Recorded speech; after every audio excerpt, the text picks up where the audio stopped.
পড়াশুনো শিখাতে গিয়ে ধর্মীয় আচরণটা শিখাই না, যার জন্যে ভয়ঙ্কর অবস্থা অপেক্ষা করছে। কিছুদিন আগের একটা ঘটনা ছিল না, কতদিন ধরে টিভি, মোবাইল, ইউটিউব সব জায়গায় ভাইরাল।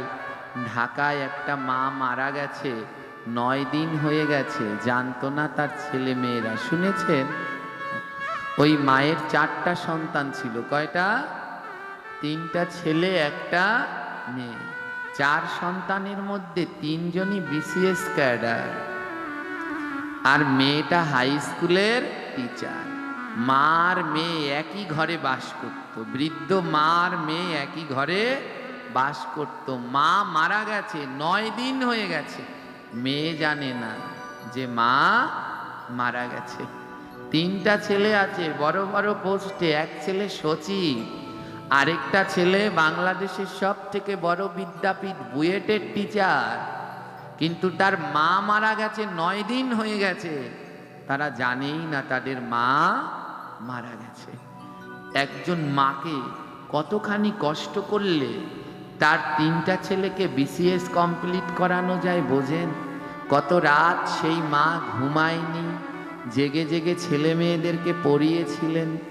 কিন্তু ওই মায়ের বড় দুর্ভাগ্য, মৃত্যুকালে না সেই ছেলেদের পেলেন, না সেই মেয়েকে পেলেন। মরে পড়ে আছে 9 দিন ধরে। 9 দিন হয়ে গেছে। মেয়ে জিজ্ঞেস করছে, হ্যাঁ রে, কাজের মেয়েকে জিজ্ঞেস করছে, আরে মাকে কতদিন ধরে দেখি না, মা কি করছে দেখ তো ঘরে গিয়ে। নিজেও গেলেন না, মেয়ে নিজেও গেলেন না, কাজের মহিলা গিয়ে দেখে তার মা মরে পচে নাক মুখ দিয়ে পোকা বেরোচ্ছে। ওই মা ভুল করেছিলেন, ছেলে মেয়েদের অনেক পড়াশুনো শিখিয়েছেন, কিন্তু ধর্ম শেখায়নি। হে কৃষ্ণ ভক্তগণ, এটো আজ একটা ঘরের ঘটনা, আর কিছু বছর পরে এই ঘটনা প্রত্যেক ঘরে ঘরে ঘটবে, যদি আমরা আমাদের সন্তানদেরকে কৃষ্ণ শিক্ষায় শিক্ষিত না করি। তাই প্রত্যেক ঘরের সন্তানদেরকে অবশ্যই কৃষ্ণ শিক্ষায় শিক্ষিত করা উচিত। সকালবেলা ঘুম থেকে উঠলে বাচ্চাদের হাতে চায়ের কাপ, বিস্কুট, লুডুস দেয়া নয়। সকালবেলা ঘুম থেকে উঠলে বাচ্চাদের হাতে গীতা তুলে দিন নাও, গীতার একটা শ্লোক হলেও পাঠ করো। কিন্তু কখন করবে? যদি আমি না করি, বাচ্চারা করবে? এই যে আমাদের কাছে ছোট ছোট বাচ্চাদের নিয়ে মায়েরা আসে, আর বাচ্চাদের ঠেলতে থাকে, এই গোসাইরে সেবা দে, গোসাইরে প্রণাম কর, সেবা দে, প্রণাম কর, প্রণাম কর। বাচ্চাকে ধাক্কাচ্ছে। আরে বাচ্চাকে তো ধাক্কাতে হবে না, তুমি দাঁড়িয়ে আছো, তুমি প্রণাম করছো না, কিন্তু বাচ্চাকে ধাক্কা দিচ্ছ। তুমি যদি প্রণাম করো, তোমাকে দেখে বাচ্চা নিজেও প্রণাম করবে। তাই সকাল বেলায় যদি আমার মায়েরা, বাবারা সবাই ঘুম থেকে উঠে ঠাকুর ঘরে 2 মিনিটের জন্যেও যায়, আর গীতাটা হাতে নিয়ে যদি একটু গীতার একটা শ্লোক পাঠ করে, ওটা দেখে তাদের সন্তানরাও সেই শিক্ষায় শিক্ষিত হয়ে তারাও প্রতিদিন ঠাকুর ঘরে যাবে।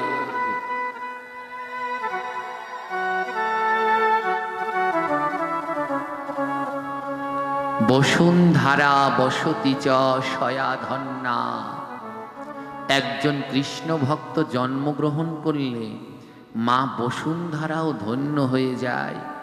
এই বসুন্ধরার উপরে অনেক পাপ, তাই মা বসুন্ধরা প্রতিদিন কেঁদে কেঁদে গোবিন্দের কাছে মিনতি জানায়, ও গোবিন্দ, আরেকজন কৃষ্ণ ভক্ত সন্তান এই পৃথিবীতে পাঠাও, কারণ আমি বসুন্ধরা, আমি মুক্তি হই ভক্তের চরণ ধুলিতে। তাই তুমি যদি আরেকজন কৃষ্ণ ভক্ত পাঠাও, তাহলে আমি আরেকজন কৃষ্ণ ভক্তের চরণ ধুলি পাব। তাই মা বসুন্ধরা ধন্য হয়ে যায় যদি একজন কৃষ্ণ ভক্ত পায়। বসুন্ধরা সয়াধন্যা, বসতি চ সয়াধন্যা। যার বাড়ির পাশে একজন কৃষ্ণ ভক্ত বাস করে, সেও ধন্য। কারণ শাস্ত্রে লিখেছে, কৃষ্ণ ভক্তের বাতাস যদি লাগে কারো গায়ে, শত জন্মের পাপ তার দূর হয়ে যায়।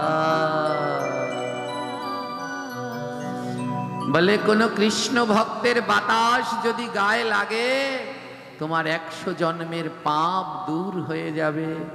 তাই আপনার বাড়ির পাশে যদি একজন কৃষ্ণ ভক্ত থাকে, তাহলে তার বাতাস যদি প্রতিদিন আপনার গায়ে উড়ে গিয়ে লাগে, আপনার 100 জন্মের পাপ দূর হয়ে যাবে। বলে কৃষ্ণ ভক্তের আর কি কোনো গুণ আছে? আমার গোবিন্দ বলে আছে। কৃষ্ণ ভক্তের চরণে ধুলি যে বা মাখে অঙ্গে, প্রাণ গোবিন্দ বলে আমি থাকি তার সঙ্গে। বলে কেউ যদি কৃষ্ণ ভক্তের চরণ ধুলি অঙ্গে মেখে নেয়, আমার গোবিন্দ বলছেন আমি সবাইকে ছেড়ে গেলেও যে ভক্তের ধুলায় অঙ্গে মাখে আমি তাকে ছেড়ে যাই না, আমি তার সঙ্গে সঙ্গে থাকি। বলে কৃষ্ণ ভক্তের আর কি কোনো গুণ আছে? বলে আছে কি? কৃষ্ণ ভক্তের অঙ্গ পরশ যে করে একবার, সার্থক জন্ম তার হইবে এবার। বলে কেউ যদি একবার কৃষ্ণ ভক্তকে বুকের মাঝে জড়িয়ে ধরে পরশ করে, শুধু একবার যদি জড়িয়ে ধরতে পারো, তাহলে এই জন্ম তোমার সার্থক হয়ে গেল। এই জন্মের আর ভয় নাই। বলে কৃষ্ণ ভক্ত পাবো কোথায়? বিচার করবে না কে কৃষ্ণ ভক্ত আর কে কৃষ্ণ ভক্ত না। অনেকে বলে বাবা আপনারা বলেন ভক্তের সাথে আলিঙ্গন করতে, আলিঙ্গন করতে গিয়ে দেখি গা থেকে পেঁয়াজের গন্ধ, রসুনের গন্ধ, বিড়ির গন্ধ করছে। এটা ভাবা যাবে না। তোমার নাককে বলতে হবে ও নাক তুমি দূষিত। এ জগতে সবাইকে কৃষ্ণ ভক্ত ভাবতে হবে। আমার মহাপ্রভুর শিক্ষা তৃণদপি শুনি চেনা তরুরিব সহিষ্ণুনা অমানিন মানো দেনা কীর্তনিয়া সদা হরি। অমানিন মানো দেন, যে তোমায় মান দেয় না তাকেও মান দাও।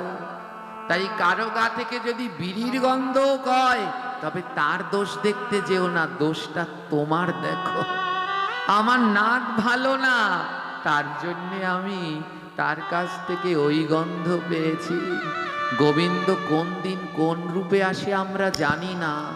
শাস্ত্র গ্রন্থ পড়ে দেখুন, গোবিন্দ কোনদিন শুদ্ধ বসন পরে রাজবেশ ধরে আসেনি। কোন সময় ভক্তকে পরীক্ষা করতে পাগল হয়ে এসেছে, কোন সময় ভক্তকে পরীক্ষা করতে কাঙাল হয়ে এসেছে, কোন সময় ভক্তকে পরীক্ষা করতে ভিখারি হয়ে এসেছে, কোন সময় ভক্তকে পরীক্ষা করতে কুষ্ঠ রোগী সেজে এসেছে। তাই গোবিন্দ যে কোন রূপে আসে আমরা তা জানি না। তাই কোনোদিন ভেদবাদ করতে নাই, তাই কোনোদিন ভেদবাদ করবেন না যে কে ভক্ত আর কে ভক্ত না। তাই গ্রন্থ বললেন ভক্তের পরশ যদি করে কেউ একবার, সফল এই জন্ম তার। যদি একবার ভক্তের পরশ করে, এ জন্ম তার সফল। তাই এই মানব জীবন ধন্য করুন, কৃষ্ণ ভক্তের সঙ্গ করুন। আর কৃষ্ণ ভক্ত হতে হলে সবার আগে দরকার মাতার পিতা। একজন মাতা পিতাই পারে তার ভক্তকে, তার সন্তানকে কৃষ্ণ ভক্ত করে তৈরি করতে। হে কৃষ্ণ ভক্তগণ, এই ভাগবত পাঠ তখনই সার্থক, এই ভাগবত পাঠ তখনই ধন্য, এই ভাগবত পাঠ তখনই কৃতার্থ, যখন এই ভাগবত পাঠ শুনে মানব জীবনে কাজে লাগবে। যতক্ষণ পর্যন্ত এই ভাগবত পাঠ শুনে মানব জীবনে কোনো কর্মে আমরা লাগাতে পারবো না, ততক্ষণ পর্যন্ত এই ভাগবতের মূল্য কোনো নেই। আজ আমাদের প্রত্যেক ঘরে ঘরে বৃদ্ধ মা বাবাদের যন্ত্রণা। 100টা ঘরের মধ্যে 80টা ঘরে বৃদ্ধ মা বাবাদের যন্ত্রণা। যখন মা বাবার বয়স বেড়ে যায়, সন্তানরা আর তাদের দেখতে চায় না, তখন তাদের জ্বালা মনে হয়, কবে এই বৃদ্ধ মরবে, কখন এই মা বাবাকে তখন আর মা বলে না, বাবাকে তখন আর বাবা বলে ডাকে না, বুড়া বলে, বুড়ি বলে। হ্যাঁ, আমি অনেক জায়গায় দেখেছি নিজের সন্তান এসে স্ত্রীকে জিজ্ঞেস করছে বুড়া খাইছে, নিজের বাবাকে বুড়া বলছে, মাকে বুড়ি বলছে। এ যে কি যন্ত্রণা, যে মাকে সন্তান এমন বলে সে বোঝে। তাই একটা কথা জেনে নিন, আজ আপনারা মায়ের মন্দিরে বসেছেন, মা কালীর মন্দিরে বসেছেন, এই মা কালীর পুজো সেদিনই ধন্য হবে যেদিন গর্ভধারিণী মায়ের পুজো করতে পারবে। আজ ভোলে বাবার মন্দিরে বসেছেন, এই ভোলানাথ শিবশম্ভু বাবার পূজা সেদিনই ধন্য হবে যেদিন নিজের পিতাকে পূজা করতে পারবেন। যতদিন পর্যন্ত মাতা পিতার পূজা করতে না পারবেন, ততদিন পর্যন্ত যতই কালী পুজো করেন, শিব পুজো করেন, কোনো লাভ হবে না। একটা বাস্তব উদাহরণ শুনুন। ভারতে মধ্যপ্রদেশে উজ্জয়িনীতে শিপ্রা নদীর তীরে বাস করতেন ইতিহাসের বিখ্যাত রাজা বিক্রমাদিত্য। সবাই হয়তো কম বেশি নাম শুনেছেন রাজা বিক্রমাদিত্যের। আজও আছে সেই জায়গাটি, যদি যান একবার গিয়ে দর্শন করে আসবেন। রাজা বিক্রমাদিত্যের প্রতিষ্ঠিত মা কালীর মন্দির। রাজা বিক্রমাদিত্য মা কালীর পরম ভক্ত ছিলেন। রাজা বিক্রমাদিত্য ছিলেন মা কালীর পরম ভক্ত। রাজা বিক্রমাদিত্য মা কালীকে এত ভালোবাসতেন জানেন, মায়ের জন্য বিশাল বড় সুরম্য মন্দির করেছেন। রাজার ঘরে 90 বছরের বৃদ্ধ মা বাবা ছিল, কিন্তু রাজা তার ঘরে যেতেন না। মা কালীকে পাওয়ার জন্যে সারাদিন ওই মা কালীর মন্দিরে পড়ে থাকতেন, কিন্তু ঘরে বৃদ্ধ মা বাবা আছে, মা বাবাকে দেখতে যেতেন না। একটা কথা জেনে রাখুন, মা বাবার ভজনা না করলে কোনোদিন কালী ভজেন আর কৃষ্ণ ভজেন কিছুই পাওয়া যায় না।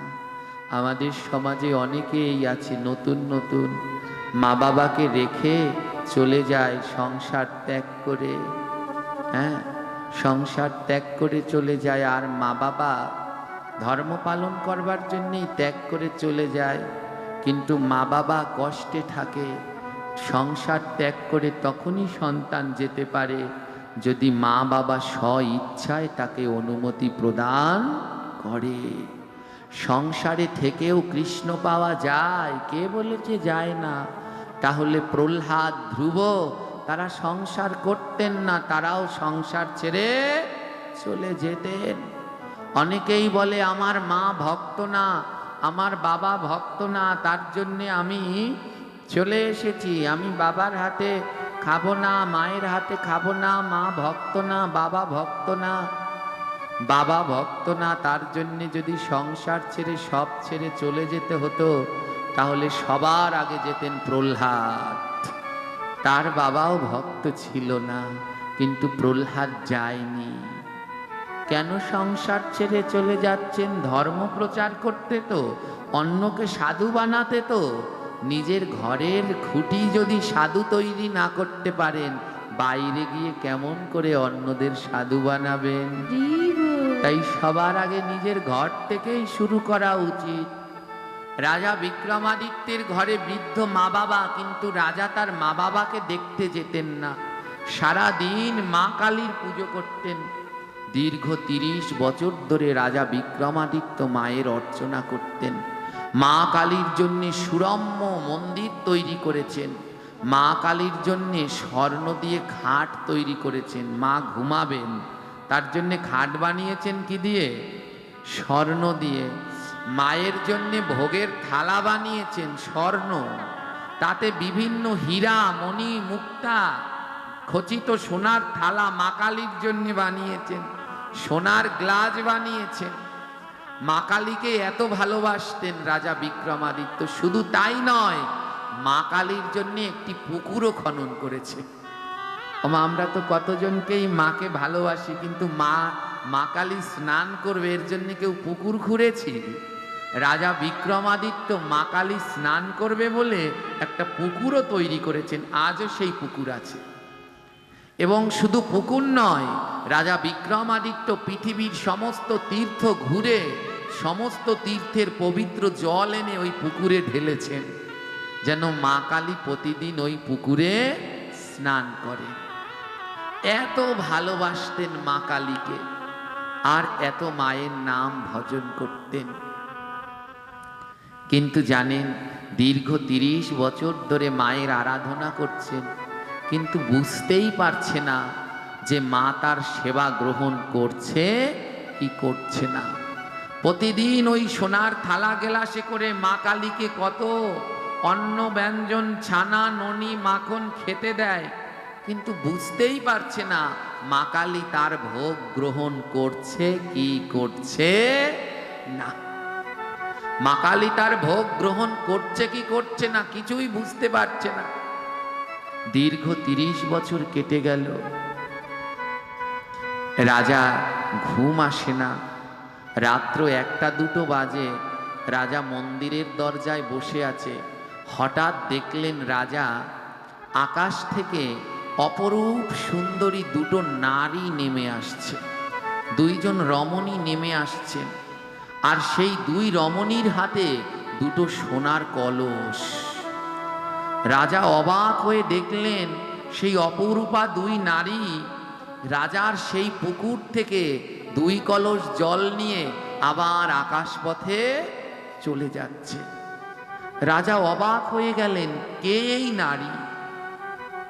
এই নারী দুইজন কে? এরা কোথা থেকে আসলো, আর এখানে কেন আসলো, আর এই জল নিয়ে এরা কি করবে? রাজার কৌতূহল বেড়ে গেল। রাজা ভাবল, কালকে আমি যেমন করে হোক এই নারী দুজনার একজনকে ধরব এবং জিজ্ঞেস করব এনরা কারা, কোথা থেকে আসে, আর এই জল নিয়ে এনরা কি করে। রাজা কি করলেন, শান বাঁধানো ঘাট বসার থাকে না, ওই বসার নিচে একটা ফাঁকা জায়গা থাকে না ঘাটে, পুকুর পাড়ে। রাজা কি করলেন, ওই ঘাটের নিচে, ওই খাটরের নিচে লুকিয়ে রইলেন। বলে, আজ যদি জল নিতে আসে আর খপ করে চরণটা জড়িয়ে ধরব। এই দুই নারী যে কোনো সাধারণ নারী না, তা তো আমি বুঝতে পেরেছি, আকাশ থেকে নেমে আসছে। রাজা খটরের নিচে লুকিয়ে রইলেন। ঠিক আজও যখন 2টো বাজে সেই দুই নারী নেমে আসলেন, আর সোনার কলসিতে করে জল ভরে যখন উঠছেন, ঠিক সেই সময় রাজা গিয়ে চরণ দুটো জড়িয়ে ধরেছে। দাঁড়াও ওমা, দাঁড়াও, তোমরা কারা, পরিচয় দাও। সেই দুই নারী বলল, ছেড়ে দাও রাজা, আমাদের ছেড়ে দাও, যেতে দাও। রাজা বললেন, না, ছাড়বো না, আগে বলো তোমরা কারা, তোমাদের পরিচয় দাও। অনেক জোরাজুরির পরে ওই দুই নারী বললেন, তবে শোনো, আমাদের পরিচয় শোনো, আমরা হলাম মা কালীর দুই সখী। আমার নাম জয়া আর আমার নাম বিজয়া। মা কালীর দুজন সখী আছে না, এদের নাম কি? জয়া বিজয়া। রাজার দুই নয়নে জল, তোমরা আমার মা কালীর সখী, তোমরাই সেই জয়া বিজয়া? সেই দুই রমণী বললেন, হ্যাঁ রাজা বিক্রমাদিত্য, আমরাই সেই সখী জয়া আর বিজয়া। রাজা কৌতূহলে বললেন, মাগো, ও জয়া মা, ও বিজয়া মা, তোমরা এই কলসিতে করে জল নিয়ে কি করো? সেই জয়া বিজয়া বলল, রাজা, তোমার পুকুরের জল দিয়ে আমাদের মা কালী প্রতিদিন স্নান করেন। ওমা, মা কালীও তো বৈষ্ণব, মা কালী হলেন পরম বৈষ্ণব, তাই মা যারা বৈষ্ণব তারা ব্রহ্ম মুহূর্তে স্নান করেন। তাই ওই জয়া বিজয়া দুটোর সময় জল নিতে আসেন, মা কালী 4টার সময় স্নান করেন, 3টার সময় স্নান করেন। 3টার সময় যে স্নান, একে বলে দেব স্নান। বলছে, আমরা তোমার পুকুর দিয়ে জল নিয়ে মাকে স্নান করাই। রাজার তো আরো আনন্দ, কি বললে? তার মানে আমার পুকুরটা কাজে লেগেছে, আমি যে মায়ের জন্য পুকুর তৈরি করেছি, মা আমার পুকুরের জল দিয়ে স্নান করে। রাজার আনন্দ আর ধরে না। রাজা জয়া বিজয়াকে বললেন, জয়া বিজয়া মা, আমার একটা কাজ করে দেবে? জয়া বিজয়া বলল, কি কাজ? রাজা বললেন, মা কালীর কাছে একটু জিজ্ঞেস করবে, আমি মা কালীকে প্রতিদিন সোনার থালা গেলাসে করে ভোগ দেই। আজ 30 বছর ধরে মা কালীকে সোনার থালা গেলাসে ভোগ দেই, কিন্তু আজও আমি জানতে পারলাম না মা আমার ভোগ গ্রহণ করেছে কি না। তোমরা মায়ের কাছে একটু জেনে আসবে। জয়া বিজয়া বলল, কাল বলবো। 2টি কলসে করে জল নিয়ে জয়া বিজয়া চলে গেলেন, মা কালীকে স্নান করাচ্ছে। আর জয়া বিজয়া মা কালীকে বলছে, ও মা, তোমার ভক্ত বিক্রমাদিত্য জানতে চেয়েছে, আজ 30 বছর ধরে সোনার থালা গেলাসে তোমায় ভোগ দেয়, তুমি কি তার হাতে ভোগ খাও? মা কালী বলল, শোন জয়া বিজয়া, কাল সকালে গিয়ে বলে দিবি রাজা বিক্রমাদিত্যকে এই 30 বছরে কয়টা দিন। এর একদিনে মা কালীকে 8 বার করে ভোগ দিত। শাস্ত্র অনুসারে ভোগ দেওয়ার নিয়ম দিনে কয়বার? 8 বার। তাহলে 365 দিন গুণ করবেন, 30 বছরে কতবার মা কালীকে ভোগ দেয়া হয়েছে, কত কোটি বার। মা কালী বলে দিলেন, শোন জয়া বিজয়া, রাজা বিক্রমাদিত্যকে বলে দিবি এই 30 বছর ধরে ও আমায় যে ভোগ দিয়েছে, আমি একদিন তো দূরের কথা, এক বেলা ওর ভোগ গ্রহণ করি নাই। একদিন তো দূরের কথা, এক বেলাও আমি ওর ভোগ গ্রহণ করি নাই। জয়া বিজয়া কৌতূহলবশত বলল, কেন গ্রহণ করনি মা? মা কালী বললেন, ও ভোগ লাগাতে জানে না, ও ভোগ লাগাতে জানে না, তাই আমি ওর ভোগ গ্রহণ করিনি। পরের দিন জয়া বিজয়া গিয়ে বিক্রমাদিত্যকে বলল, শোনো, এই 30 বছরে একদিন তো দূরের কথা, এক বেলাও তোমার হাতে মা কালী খায়নি। কেন খায়নি জানো? তুমি ভোগ লাগাতে জানো না। এ কথা শুনে রাজার 2 নয়নে জল, যে 30টা বছর ধরে আমি 8 বেলা করে প্রতিদিন ভোগ লাগালাম, এক বেলাও মা গ্রহণ করলো না, আমি ভোগ লাগানোর নিয়ম জানি না।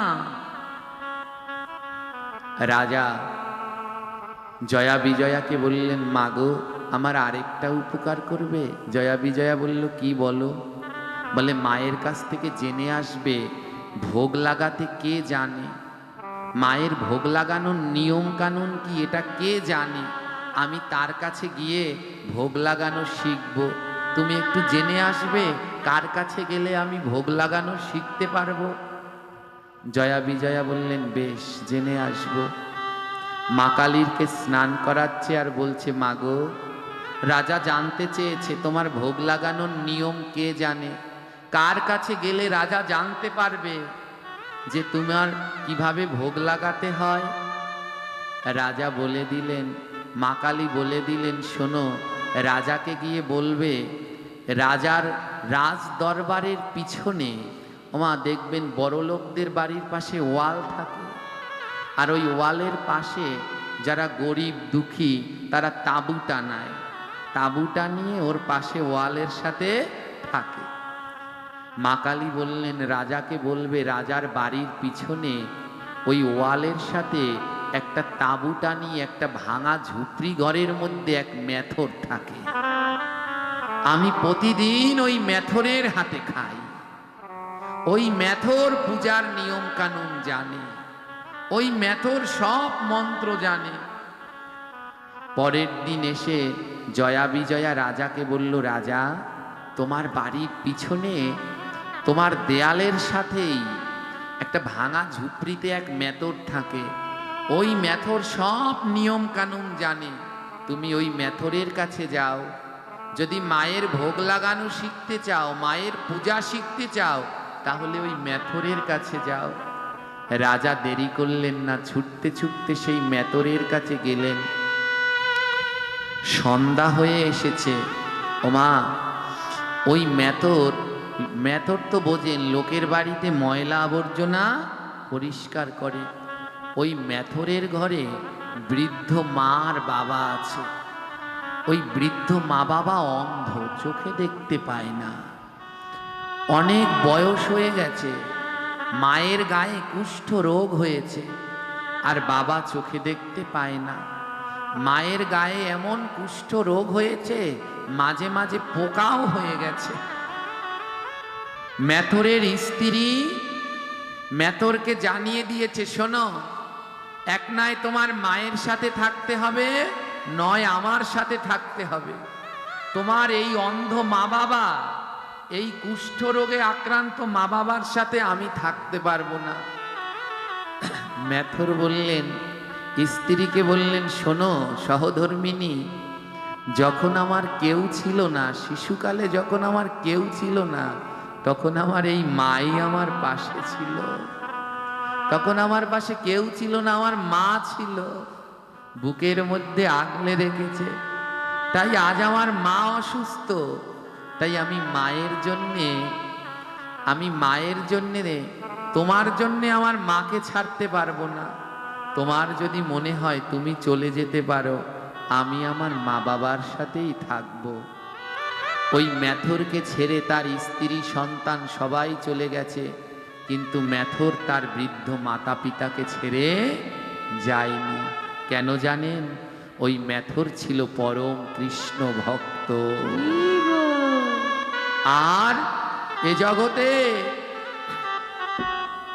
যারা প্রকৃত কৃষ্ণ ভক্ত তারা কোনো দিন মা বাবাকে ছেড়ে যায় না। যদি জেনে রাখবেন, টানা করে তিলক পরেছে, গলায় মোটা করে মালা পরেছে, খুব বড় সাধু, কিন্তু মা বাবার যত্ন নেয় না, তাহলে জেনে রাখবেন ও কোনোদিন কৃষ্ণ ভক্তই না। ও শুধু বেশ ধারণ করে আছে। প্রকৃত কৃষ্ণ ভক্ত সে যে মা বাবার সেবা করে। তাই মেথর মা বাবাকে ছেড়ে যায় না। মেথর কোনোদিন কাজ পায়, কোনোদিন কাজ পায় না। আজ মেথর অনেক চেষ্টা করেছে, কোনো বাড়িতে কোনো কাজ পায়নি। তাই রাস্তায় গিয়ে নিজের জন্যে নয়, বৃদ্ধ মাতা পিতার জন্যে ভিক্ষার হাত বাড়িয়েছে। একজনে অল্প কটা চিরা আর দুটো বাতাসা দিয়েছে। চিরা আর দুটো বাতাসা দিয়েছে, এক মুঠো চিরা আর বাতাসা। সন্ধ্যাবেলায় মেথর চিরা আর বাতাসা নিয়ে এসেছে। বৃদ্ধ মা বাবা না খেয়ে সারাদিন বসে আছে। মা জিজ্ঞেস করছে, মেথরের দুই নয়নে জল, বাবা অন্ধ কিন্তু মা চোখে দেখতে পায়। মা জিজ্ঞেস করছে, বাবারে তুই কাঁদছিস কেন? ছেলেকে জিজ্ঞেস করছে, তুই কাঁদছিস কেন? ছেলে বলছে, মা আজ সারাদিন অনেক চেষ্টা করেছি কাজের, কিন্তু একটা কাজও পাইনি। ও মা, আজ তোমাদের জন্য কোনো খাবার আনতে পারিনি। সন্ধ্যার সময় ওই রাস্তায় দাঁড়িয়েছিলাম, এক মুঠো চিড়ে আর বাতাসা একজন দিয়ে গেছে, এইটুকু পেয়েছি, আর কিছু পাইনি। ওমা মেথরের মাতা পিতাও ছিলেন পরম কৃষ্ণ ভক্ত। মেথরের মাতা পিতা বলল, বাবারে, একদিন না খেয়ে থাকলে, পেট ভরে ভাত না খেয়ে থাকলে তাতে কিছু আসে যায় না, কিন্তু বাবারে, একদিন কৃষ্ণ নাম না খেয়ে থাকলে মন বড় বেকুল হয়ে যায়, মন বড় বেকুল হয়ে যায়। বৃদ্ধ পিতামাতা মেথরকে বলল, বাবা, আমাদের পেট ভরে খাবার চাই না, বৃদ্ধ বয়স তো, আমাদেরকে একটু কৃষ্ণ নাম করে শোনা, আমরা তো অসুস্থ, আমরা তো পারি না সাধু সঙ্গে যেতে, আমাদেরকে একটু নাম করে শোনাবি। বৃদ্ধ মাতা পিতাকে ওই মেথর নাম করে শোনাচ্ছে। আর সন্ধ্যা হয়েছে তো, সন্ধ্যাবেলায় পুজো দেবে, সেই পুজোর উপকরণ জোগাড় করছে, প্রদীপের সলতে তৈরি করছে, চন্দন ঘষছে, ফুল দিয়ে মালা তৈরি করছে, আর মা বাবাকে কৃষ্ণ নাম করে শোনাচ্ছে।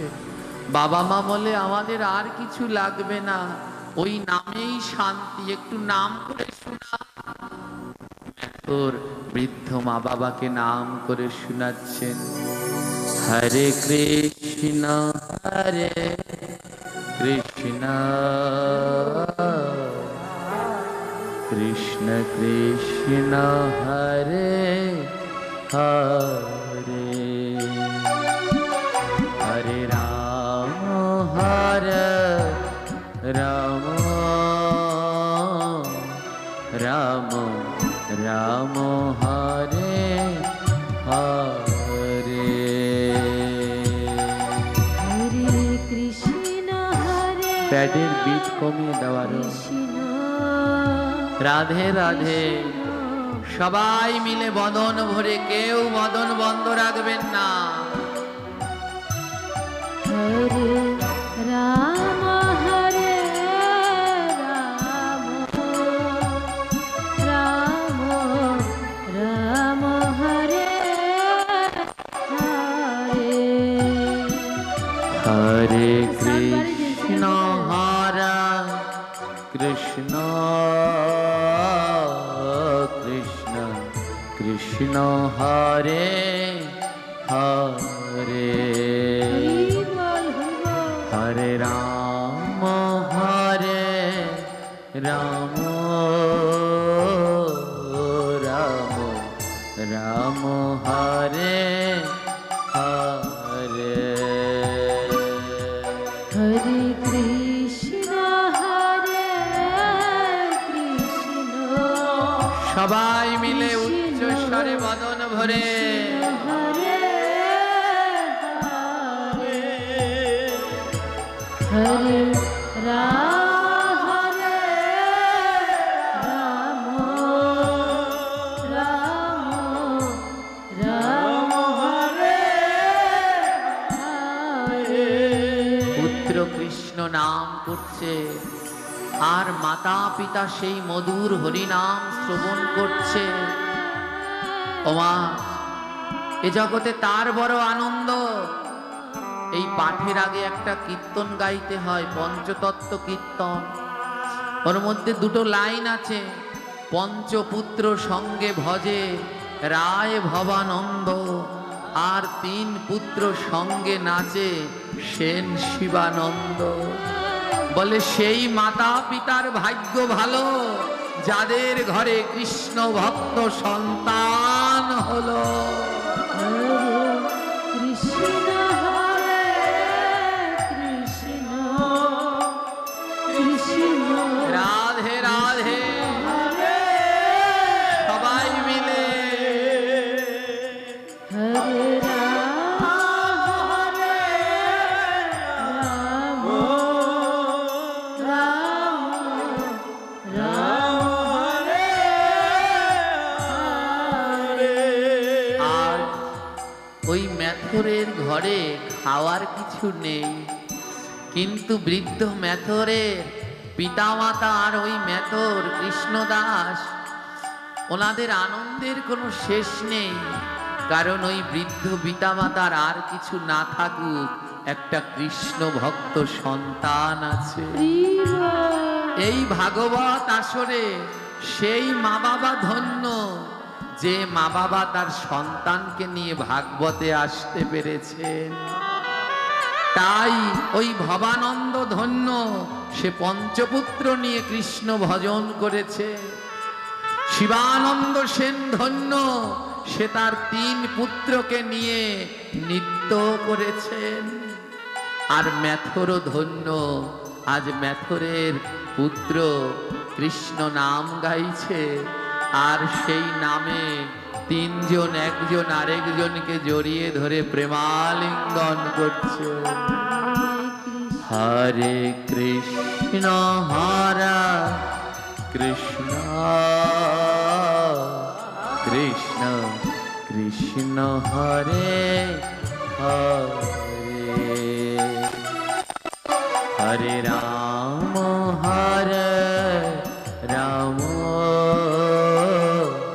রাম রাম হরে হরে। কৃষ্ণ হরে কৃষ্ণ, রাধে কৃষ্ণ হরে হরে, হরে রাম হরে রাম, রাম রাম হরে হরে। মাতা পিতা পুত্র 3 জনে মধুর কৃষ্ণ নাম গাইছে, আর 2 নয়ন থেকে অজর দ্বারায় পিচকারির মতো জল ঝরছে। ওমা বলে, এই কৃষ্ণ নাম করলে কি হয়? মহাজন বললেন, নামে নামি নামে। যদি গোবিন্দকে কেউ নামাতে পারো, ওই গোলক বৃন্দাবন থেকে নামীকে যদি কেউ নামাতে পারে, তাহলে তার নাম নাম।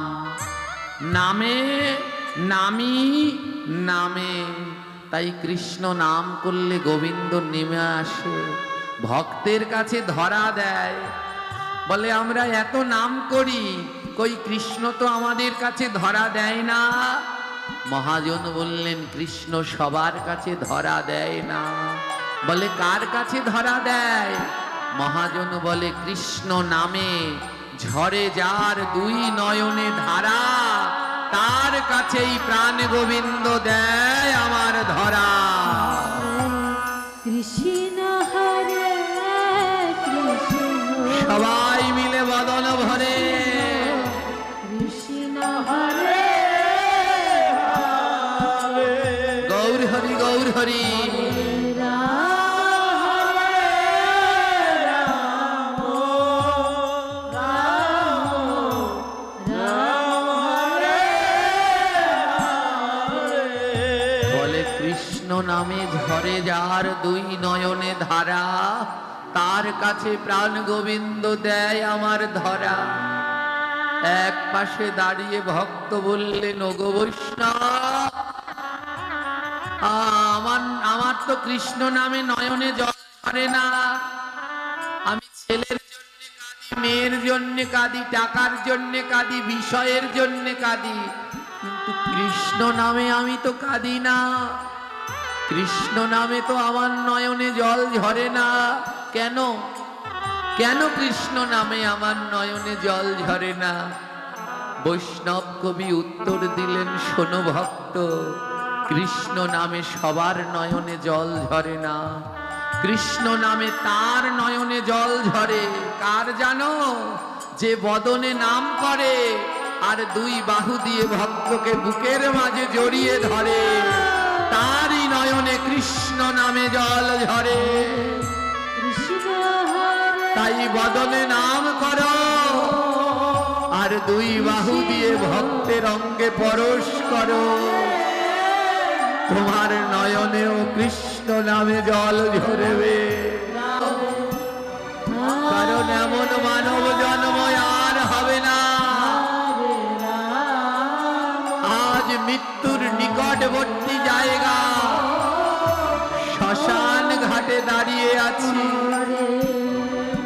একদিন আসবে আপনি আমি আমরা সবাই এই শ্মশানে পুড়ে ছাই হয়ে যাব। তাই এই দেহটা ছাই হওয়ার আগে একবার কৃষ্ণ ভক্তের জড়িয়ে ধরুন, একবার কৃষ্ণ ভক্তের পরশ করুন। নিতাই গৌর হরি বলে এই মানব জীবনকে ধন্য করুন। হরে কৃষ্ণ হরে কৃষ্ণ কৃষ্ণ কৃষ্ণ হরে হরে হরে রাম হরে রাম রাম রাম হরে হরে। হরে কৃষ্ণ হরে কৃষ্ণ কৃষ্ণ কৃষ্ণ হরে হরে রাধে রাধে রাম হরে রাম রাম রাম হরে হরে। হে কৃষ্ণ ভক্তগণ, আমাদের খুব কাছের আত্মীয়, আমাদের খুব কাছের আত্মীয়, কাছের আত্মীয়কে ঘরে আসতে কোনো অনুমতি লাগে না। লাগে? আপনার ঘরের পাশেই আপনার ভাই আছে, আপনার ভাইয়ের অনুমতি লাগবে আর ঘরে আসতে? জোরে বলেন, লাগে কি? এই মানব জীবনের কাছের আত্মীয়র নাম হলো মৃত্যু। কোনো অনুমতি নেবে না, যখন খুশি চলে আসবে। আজ রাতে এখান থেকে বাড়িতে গিয়ে ঘুমাবেন, কাল সকালে যদি ঘুম ভাঙে তো সকাল, আর যদি ঘুম না ভাঙে আপনার পরকাল।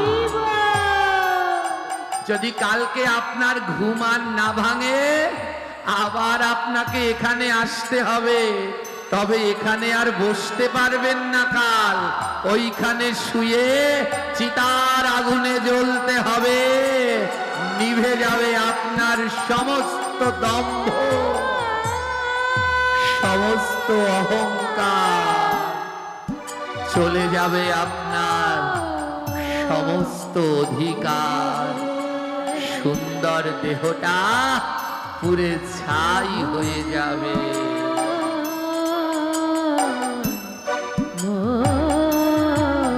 রাজা বিক্রমাদিত্য হরিনাম করছে আর মায়ের পূজার জোগাড় করছে।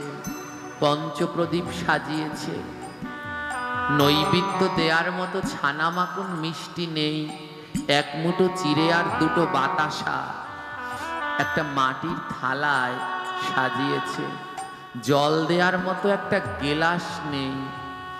আমার নারিকেলের আঁচি, ওই নারিকেলের এঁচোয় করে একটা আঁচিতে করে জল দিয়েছে, এত গরিব। আর ওই চিরা বাতাসা সাজিয়েছে, ধূপদীপ সাজিয়েছে।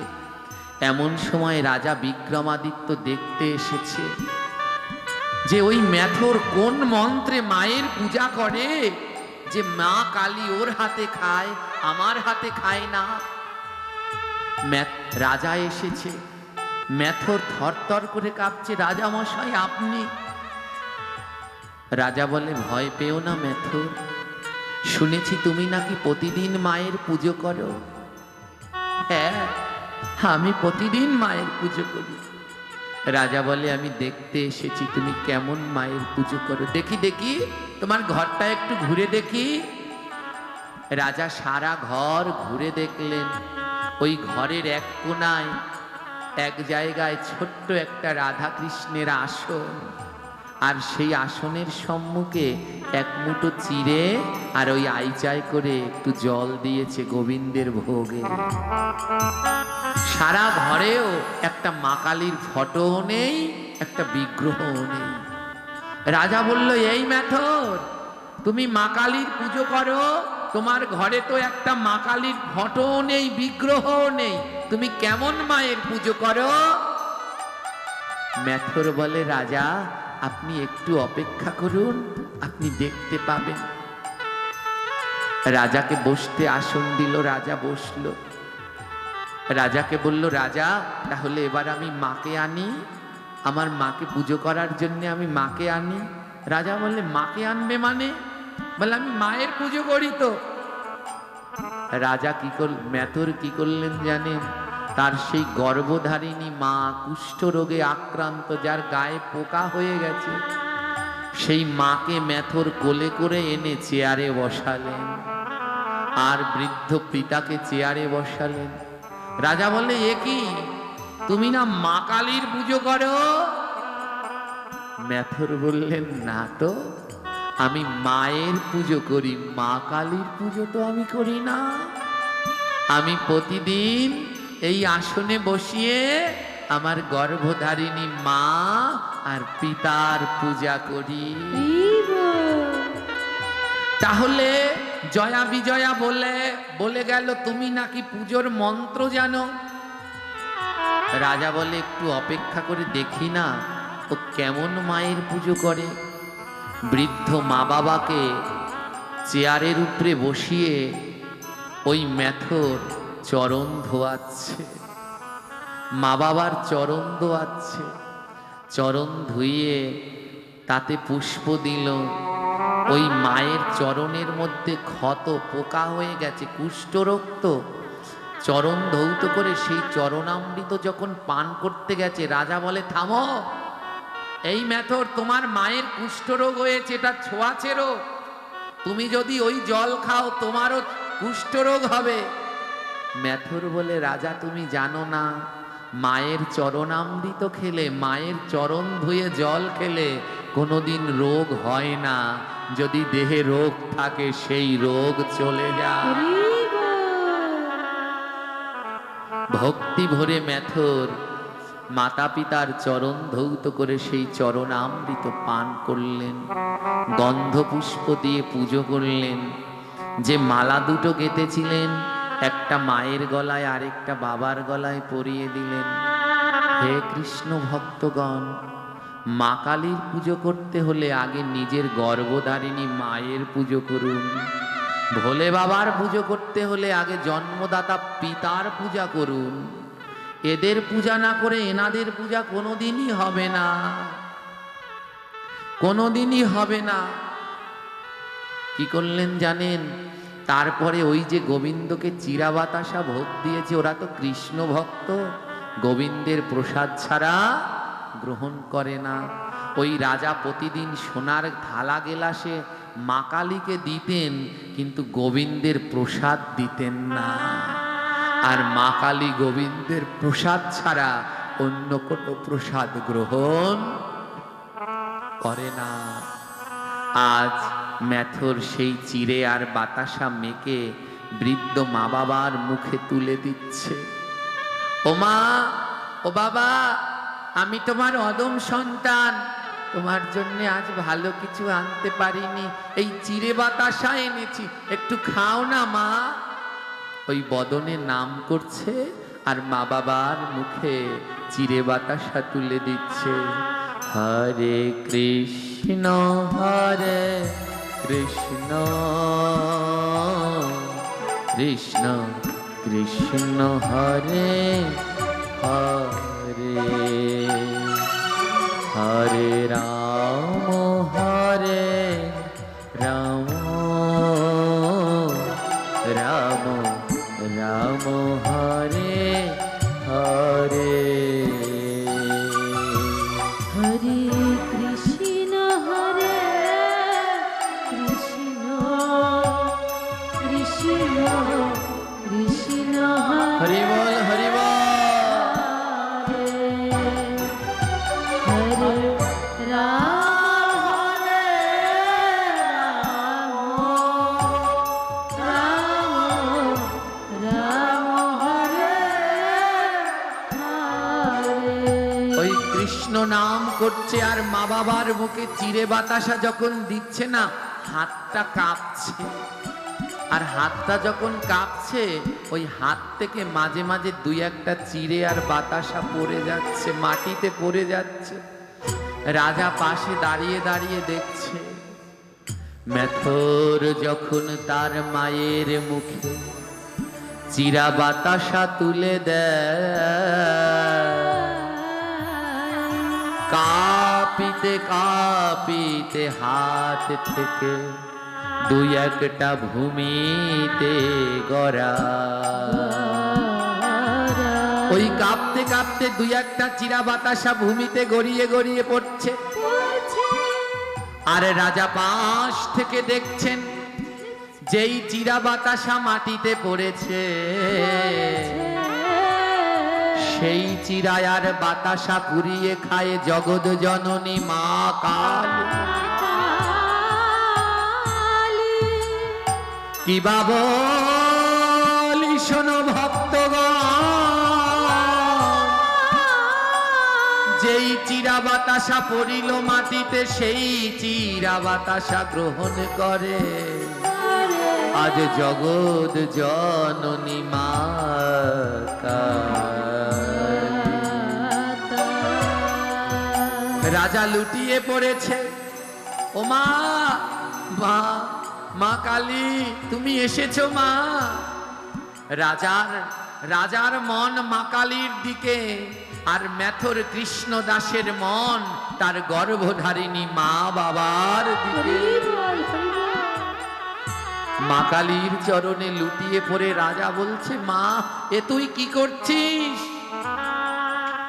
মাটিতে পড়া চিরা বাতাসা কুড়িয়ে কুড়িয়ে খাচ্ছিস? আমি তোকে সোনার থালা গেলাসে দেই, কই তুই তো তা একদিন খেতে এলি না।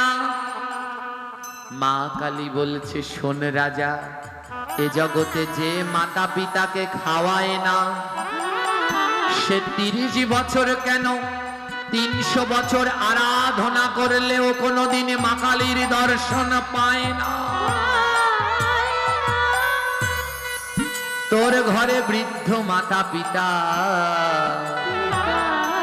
আর 30 বছর ধরে তাদের চরণে প্রণাম করলি না। ও রাজা, আমি মা কালী, আমি সবার হাতে খাই না, আমি তার হাতে খাই যে মা বাবাকে খাবার দেয়। আমি তার হাতে খাই যে হাত প্রতিদিন মা বাবার চরণে প্রণাম দেয়। 30 বছর ধরে তুই তোর মা বাবাকে প্রণাম দেসনি, আর এই মেথর প্রতিদিন তার মা বাবার চরণ ধৌত করে। হে কৃষ্ণ ভক্তগণ, ওইখানে মাটির মা কালী আছে, ওখানে মাটির ভোলানাথ আছে। 100 বার গিয়ে ডাকুন মা মা মা মা বলে, একবার সাড়া দেয় কিনা ওই মা কালী? কিন্তু আপনি বিপদে পড়লেন, আপনার মা এখানে, আপনি দূরদেশে বিপদে পড়লেন, বিপদে পড়ে মা বলে চিৎকার করে উঠলেন। এখানে বসে মা বুঝতে পেরে যায় আমার সন্তান বিপদে পড়েছে। আপনার বাবা এখানে, আপনি দূর দেশে ব্যথা পেয়ে ওরে বাবা বলে চিৎকার দিলেন। আপনার বাবা বুঝতে পেরে যায় আমার সন্তান ব্যথা পেয়েছে। এই হলো মাতা পিতা। কিন্তু বড় দুঃখ, ওই মা কালীর ভজন করলাম কিন্তু আসল মাতা পিতার ভজন করলাম না। এ জগতে জ্যান্ত ভগবান হলো 2 জন, এক মা আর 2 বাবা, যারা ডাকলে পরেই সাড়া দেয়। ওই মা কালীকে মামা বলে ডাকলে সাড়া দেয় না, ওই ভোলানাথকে বাবা বাবা বলে ডাকলে সাড়া দেয় না, কিন্তু গর্ভধারিণী মা বাবাকে মা বাবা বলে ডাকলে তারা সাড়া দেয়। আজও পরীক্ষা করুন, যাদের মা বাবা এখানে নেই, যান বাইরে গিয়ে আকাশের দিকে তাকিয়ে জোরে মা বলে ডাক দিন, একটা আকাশের তারা হলেও নড়ে উঠবে। মা বাবা আকাশের তারা হলেও সন্তান ডাক দিলে সাড়া দেয়, কিন্তু সেই মা বাবার ভজন আমরা করতে পেলাম না। তাই মহাজন বললেন, গয়া যাওয়ার কাশি যাও, যাও রে বৃন্দাবন, আগে ভজ গিয়া মাতা পিতার চরণ। গয়া যাওয়ার কাশি রাধে রাধে যাও রে বৃন্দাবন, আগে গিয়া ভজ মা বাবার চরণ। আর গয়া কাশি গেলে পরে যেই পুণ্য হয়,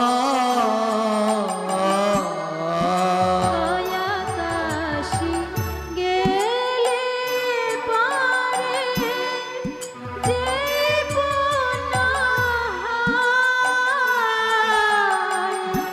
আর মা বাবার চরণ ধুলিতে তা পাওয়া যায়। আর মা বাবার চরণ ধুলিতে সেই পাওয়া যায়। ওরে গয়া কাশিতে গেলে যেই পুণ্য হয়, প্রতিদিন মা বাবার চরণ ধুলি নিলে সেই পুণ্য পাওয়া যায়।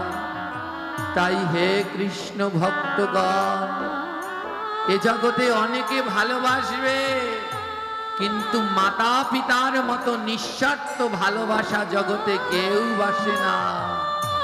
এ জগতে অনেক দুঃখিনী আছে, কিন্তু এ জগতে জনম দুঃখিনী হলো গর্ভধারী মা।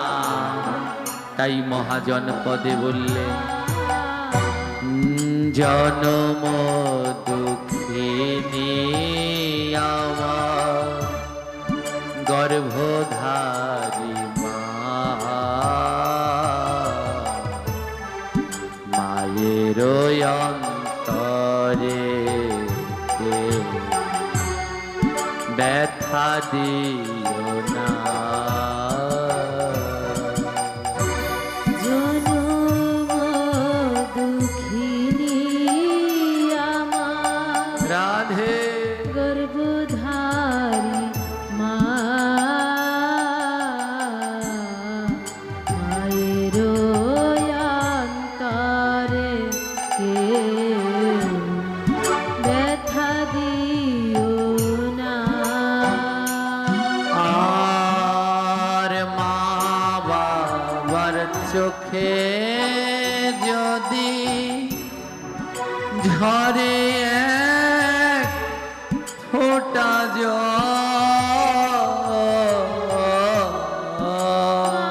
আর চোখে ঝরে যদি এক ফোঁটা জল, আর ধর্ম কর্ম যাই কর হবে রে বিফল। তুমি ধর্ম কর্ম যতই করো হবে রে বিফল। তুমি কোথায় আছো মা জননী, প্রণাম জানা। কোথায় আছো মা জননী, প্রণাম জানাই। আর আমার মতো পাপী ভবে আর কেহ না। আর আমার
কষ্ট দিয়াছি মা তোমার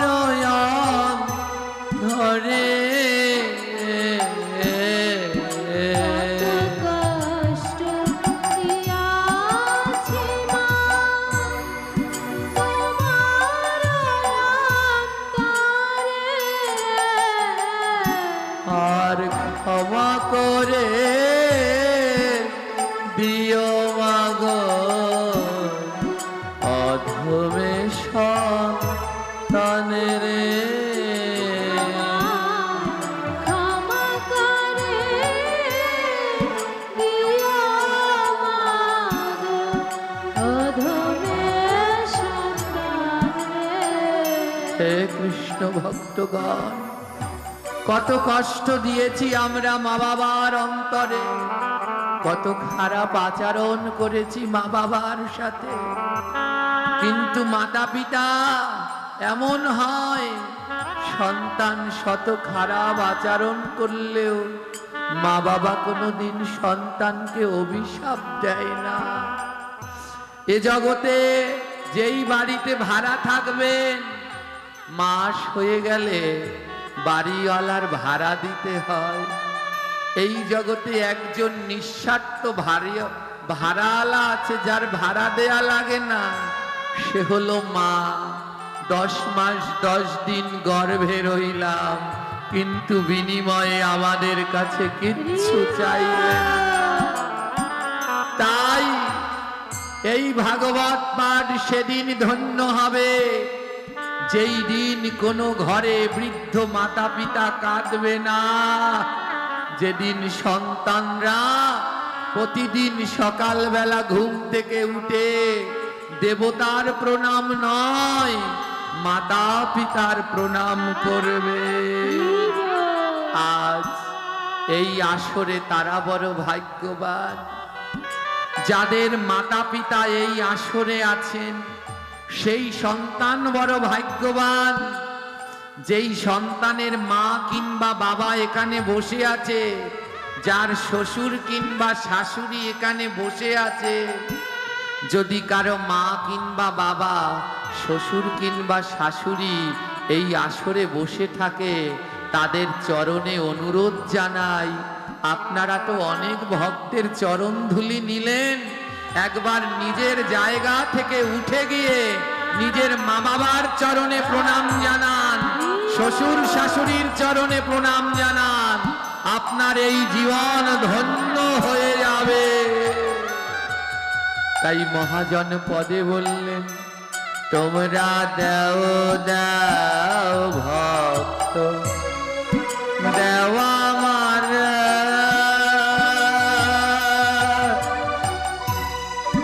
চরণের ধুলি। ভক্ত দেওয়া মারে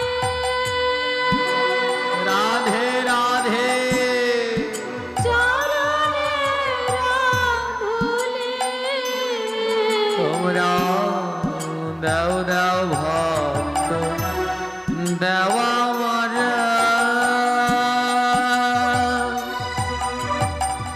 চরণের ধুলি। ভক্ত দেওয়া মারে চরণের ধুলি। আমি মাতা পিতার সেবা যেন করে যেতে পারি। আমি মাতা পিতার সেবা যেন করে যেতে পারি। আমি মাতা পিতার সেবা যেন যদি কোনো করে ভক্ত যেতে পোশাক না নিয়ে পারি।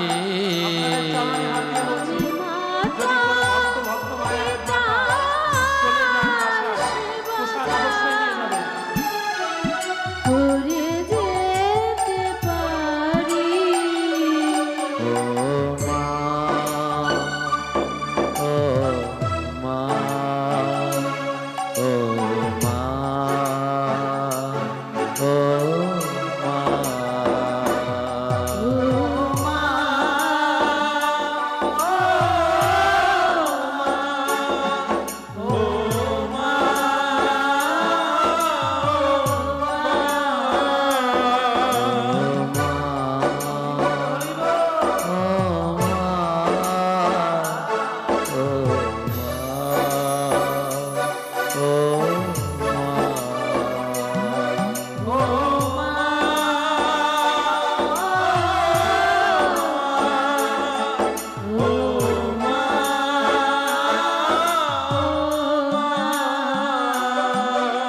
ভক্তগণ, এই পৃথিবীতে অনেকের ভালোবাসা পাবেন, কিন্তু মাতা পিতার মতো এই ভালোবাসা আর কারো কাছে পাবেন না। এ নিঃস্বার্থ ভালোবাসা। এই ভালোবাসার মধ্যে কোনো স্বার্থ নেই। রাজা বিক্রমাদিত্য বুঝতে পারলেন, গর্ভধারিণী মা বাবার পুজো না করলে কোনোদিন মা কালীকে পাওয়া যায় না। রাজা বিক্রমাদিত্য ছুটতে ছুটতে 30 বছর পরে মায়ের কাছে গেলেন, আর গিয়ে দেখে ওই বৃদ্ধ মা বাবা বিক্রম বিক্রম বলে কাঁদছে। রাজা বিক্রমাদিত্য বুঝতে পারলেন, মা বাবার পুজো করলে পরে মা কালীকে অনায়াসে পাওয়া যায়। সেই দিন থেকে রাজা বিক্রমাদিত্য আর মা কালীর পুজো করলেন না, নিজের গর্ভধারিণী মাতা পিতার পুজো করলেন। তাই আজ এই ভাগবতী আসরে আপনাদের বলে দিতে চাই, কৃষ্ণ ভক্তি আরো বাড়বে, প্রচার আরো বাড়বে যদি সন্তানদের মাতা পিতার প্রতি শ্রদ্ধা থাকে। তাই এখনো যাদের মাতা পিতা ধরাধামে রয়েছে, দুটি রত্ন মা আর বাবা, তাই সময় থাকতে যত্ন নিন। যার চলে গেছে, যার মা বাবা নেই, সে জানে কি ধন হারিয়ে গেছে। তাই সময় থাকতে থাকতে এই রত্ন দুটির যত্ন আপনারা নিন। জয় নিতাই। আজ আমরা মায়ের মন্দিরে আছি, তাই মায়ের নাম করতে করতেই আজ হরিকথার বিশ্রাম, আদ্যকার এই ভাগবত পাঠের আয়োজন। এই কেউ উঠবেন না জায়গা থেকে।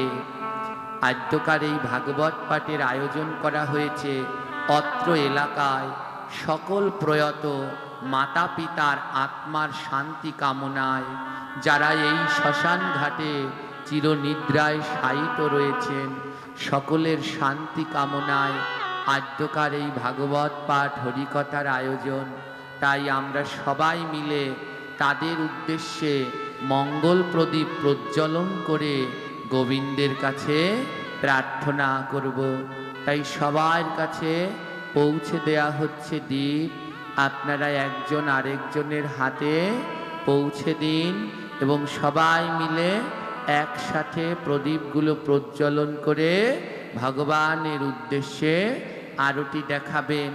যে যার মা বাবার উদ্দেশ্যে দীপ দান করবেন এবং গোবিন্দের কাছে বলবেন, যারা চলে গেছেন এই ধরাধাম থেকে প্রভু, তাদের সেই ধামে তুমি আলো প্রদান করো।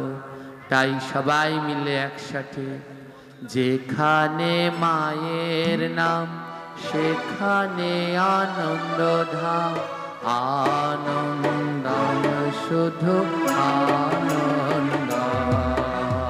যেখানে মায়ের সেখানে আনন্দ ধাম, আনন্দ।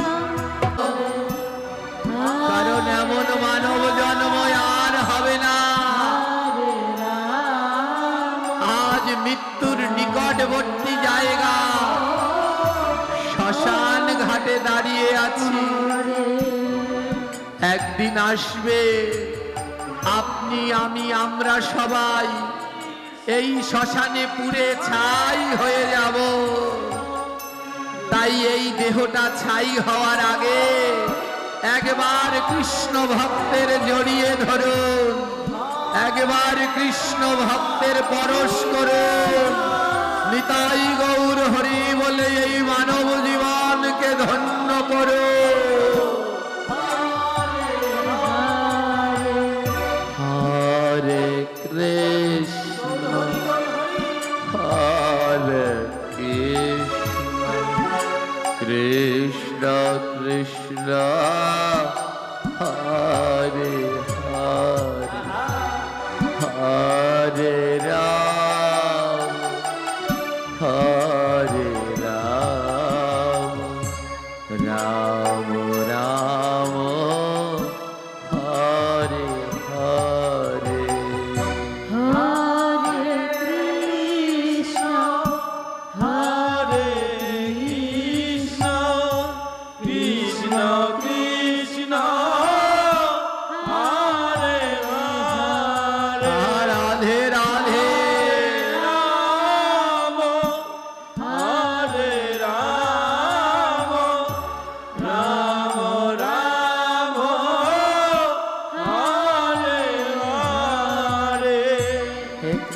ভক্তগণ, আমাদের খুব কাছের আত্মীয়,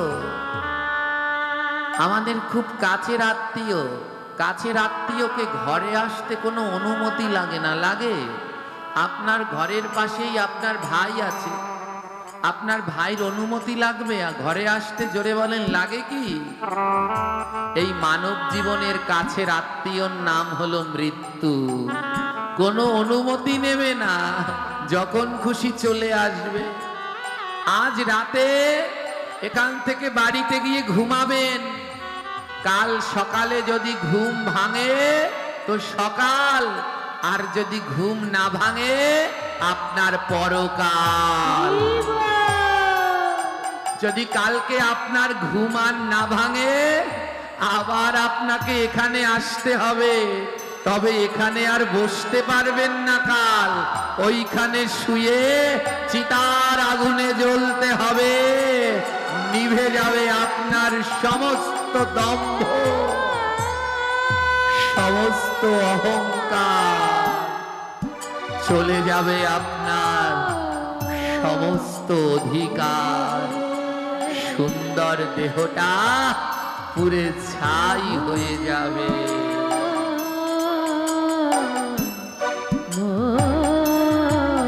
রাজা বিক্রমাদিত্য হরিনাম করছে আর মায়ের পূজার জোগাড় করছে। পঞ্চপ্রদীপ সাজিয়েছে, নৈবেদ্য দেওয়ার মতো ছানা মাখন মিষ্টি নেই, এক মুঠো চিড়ে আর দুটো বাতাসা একটা মাটির থালায় সাজিয়েছে। জল দেওয়ার মতো একটা গেলাস নেই। ওমা নারিকেলের আঁচি, ওই নারিকেলের এঁচোয় করে একটা আঁচিতে করে জল দিয়েছে, এত গরিব। আর ওই চিরা বাতাসা সাজিয়েছে, ধূপদীপ সাজিয়েছে। এমন সময় রাজা বিক্রমাদিত্য দেখতে এসেছে যে ওই মেথর কোন মন্ত্রে মায়ের পূজা করে যে মা কালী ওর হাতে খায়, আমার হাতে খায় না। রাজা এসেছে, মেথর থরথর করে কাঁপছে। রাজা মশাই আপনি? রাজা বলে, ভয় পেও না মেথর, শুনেছি তুমি নাকি প্রতিদিন মায়ের পুজো করো। হ্যাঁ, আমি প্রতিদিন মায়ের পুজো করি। রাজা বলে, আমি দেখতে এসেছি তুমি কেমন মায়ের পুজো করো। দেখি দেখি, তোমার ঘরটা একটু ঘুরে দেখি। রাজা সারা ঘর ঘুরে দেখলেন। ওই ঘরের এক কোণায় এক জায়গায় ছোট্ট একটা রাধা কৃষ্ণের আসন, আর সেই আসনের সম্মুখে এক মুঠো চিড়ে আর ওই আইচায় করে একটু জল দিয়েছে গোবিন্দের ভোগে। সারা ঘরেও একটা মা কালীর ফটো নেই, একটা বিগ্রহও নেই। রাজা বলল, এই মেথর, তুমি মা কালীর পুজো করো, তোমার ঘরে তো একটা মা কালীর ফটো নেই, বিগ্রহও নেই, তুমি কেমন মায়ের পুজো করো? মেথর বলে, রাজা আপনি একটু অপেক্ষা করুন, আপনি দেখতে পাবেন। রাজাকে বসতে আসন দিল, রাজা বসলো। রাজাকে বলল, রাজা তাহলে এবার আমি মাকে আনি, আমার মাকে পুজো করার জন্য আমি মাকে আনি। রাজা বললে, মাকে আনবে মানে? বলে, আমি মায়ের পুজো করি তো। রাজা কি মেথর কি করলেন জানেন? তার সেই গর্ভধারিণী মা, কুষ্ঠ রোগে আক্রান্ত, যার গায়ে পোকা হয়ে গেছে, সেই মাকে মেথর কোলে করে এনে চেয়ারে বসালেন, আর বৃদ্ধ পিতাকে চেয়ারে বসালেন। রাজা বললে, এ কি, তুমি না মা কালীর পুজো করো? মেথর বললেন, না তো, আমি মায়ের পুজো করি, মা কালীর পুজো তো আমি করি না। আমি প্রতিদিন এই আসনে বসিয়ে আমার গর্ভধারিণী মা আর পিতার পূজা করি। তাহলে জয়া বিজয়া বলে গেল তুমি নাকি পুজোর মন্ত্র জানো। রাজা বলে, একটু অপেক্ষা করে দেখি না ও কেমন মায়ের পুজো করে। বৃদ্ধ মা বাবাকে চেয়ারের উপরে বসিয়ে ওই মেথর চরণ ধোয়াচ্ছে, মা বাবার চরণ ধোয়াচ্ছে। চরণ ধুইয়ে তাতে পুষ্প দিল। ওই মায়ের চরণের মধ্যে ক্ষত পোকা হয়ে গেছে, কুষ্ঠরোগ তো। চরণ ধৌত করে সেই চরণামৃত যখন পান করতে গেছে, রাজা বলে, থামো, এই মেথর, তোমার মায়ের কুষ্ঠরোগ হয়েছে, এটা ছোঁয়াচে রোগ। তুমি যদি ওই জল খাও তোমারও কুষ্ঠরোগ হবে। মেথর বলে, রাজা তুমি জানো না, মায়ের চরণামৃত খেলে, মায়ের চরণ ধুয়ে জল খেলে কোনোদিন রোগ হয় না। যদি দেহে রোগ থাকে সেই রোগ চলে যায়। ভক্তি ভরে মেথর মাতা পিতার চরণ ধৌত করে সেই চরণামৃত পান করলেন, গন্ধ পুষ্প দিয়ে পুজো করলেন। যে মালা দুটো গেঁথেছিলেন, একটা মায়ের গলায় আরেকটা বাবার গলায় পরিয়ে দিলেন। হে কৃষ্ণ ভক্তগণ, মা কালীর পুজো করতে হলে আগে নিজের গর্ভধারিণী মায়ের পুজো করুন। ভোলে বাবার পুজো করতে হলে আগে জন্মদাতা পিতার পূজা করুন। এদের পূজা না করে এনাদের পূজা কোনোদিনই হবে না, কোনোদিনই হবে না। কি করলেন জানেন? তারপরে ওই যে গোবিন্দকে চিরা বাতাসা ভোগ দিয়েছে, ওরা তো কৃষ্ণ ভক্ত, গোবিন্দের প্রসাদ ছাড়া গ্রহণ করে না। ওই রাজা প্রতিদিন সোনার থালা গেলাসে মা কালীকে দিতেন, কিন্তু গোবিন্দের প্রসাদ দিতেন না। আর মা কালী গোবিন্দের প্রসাদ ছাড়া অন্য কোনো প্রসাদ গ্রহণ করে না। আজ মেথর সেই চিড়ে আর বাতাসা মেখে বৃদ্ধ মা বাবার মুখে তুলে দিচ্ছে। ও মা, ও বাবা, আমি তোমার অদম সন্তান, তোমার জন্য আজ ভালো কিছু আনতে পারিনি, এই চিড়ে বাতাসা এনেছি, একটু খাও না মা। ওই বদনে নাম করছে আর মা বাবার মুখে চিড়ে বাতাসা তুলে দিচ্ছে। হরে কৃষ্ণ হরে কৃষ্ণ কৃষ্ণ কৃষ্ণ হরে হরে, হরে রাম হরে রাম, রাম রাম হরে হরে। হরে কৃষ্ণ হরে কৃষ্ণ কৃষ্ণ কৃষ্ণ হরি বল, হরি বল। হরে রাম হরে রাম রাম হরে হরে। ওই কৃষ্ণ নাম করছে আর মা বাবার মুখে চিড়ে বাতাসা যখন দিচ্ছে না, হাতটা কাঁপছে। আর হাতটা যখন কাঁপছে, ওই হাত থেকে মাঝে মাঝে দুই একটা চিড়ে আর বাতাসা পড়ে যাচ্ছে, মাটিতে পড়ে যাচ্ছে। রাজা পাশে দাঁড়িয়ে দাঁড়িয়ে দেখছে।